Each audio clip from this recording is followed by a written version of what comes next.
அத்தியாயம் 17 துருவச்சரித்திரம். மனுவின் புத்திரனான உத்தானபாதனுக்கு சுருச்சி சுனீதி என்ற இரு மனைவியர். சுருச்சியின் மைந்தன் உத்தமன், சுனீதியின் மைந்தன் துருவன். மன்னனோ சுருச்சியினிடமும் உத்தமன் மீதும் அதிக பிரியம் கொண்டிருந்தான். ஒரு சமயம் தந்தையின் மடியில் உத்தமன் அமர்ந்திருந்ததைக் கண்டு தானும் அமர்ந்து கொள்ள விருப்பம் கொண்ட துருவனை சுருச்சியானவள் கடிந்து கொண்டாள்.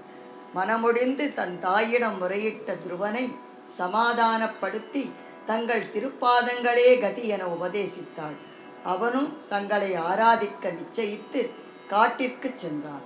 வழியில் நாரதருடைய உபதேசங்களால் கடும் தவம் செய்து உமது தரிசனத்தை பெற்று அவன் நீண்ட காலம் அரசாளவும் பிறகு அனைத்திற்கும் மேலான துருவபதம் என்ற சாஸ்வத ஸ்தானத்தையும் அடைவாய் என்று அனுகிரகம் செய்தீர்கள்.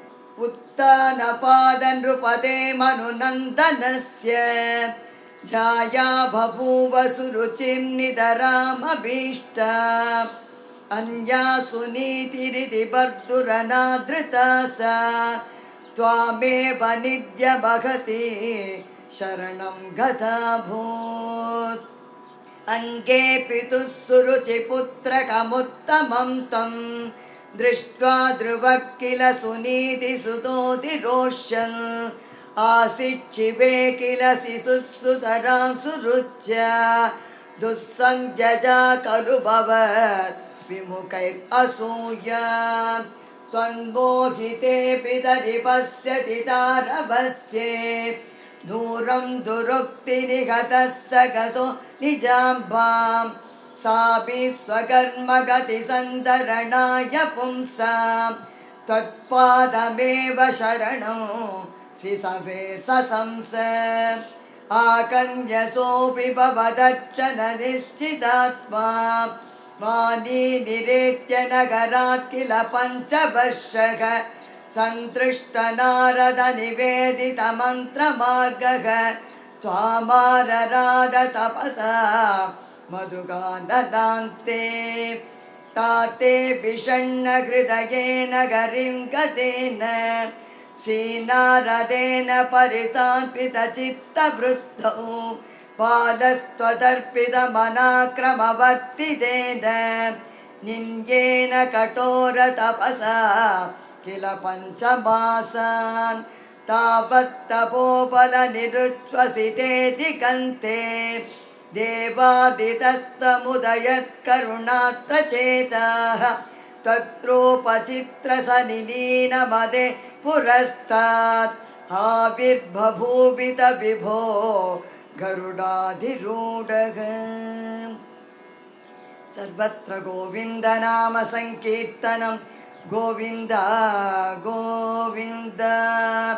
त्वद्दर्शन प्रमद पारतरङ्गितं तं दृक्व्यां निमग्ननिव रूपरसायनेते दुष्टूषमाणवमगम्य कपोलदेशे संस्पृष्टवानसितरेण तथातरेण तावत् विबोधविमलं प्रणुवन्तमेनम् आभाषदास्त अवगम्य दधीय भावं राज्यं चिरं समनुभूय भजस्मभूय सर्वोत्तरं ध्रुवपदं विनिवृत्तिहीनं इद्योचुषी त्वयि गते नृपनन्दनोऽसौ आनन्दता किल जनो नगरीमुपेदः रेमे चिरं भवतनुग्रहपूर्णकामस् ताते कदे च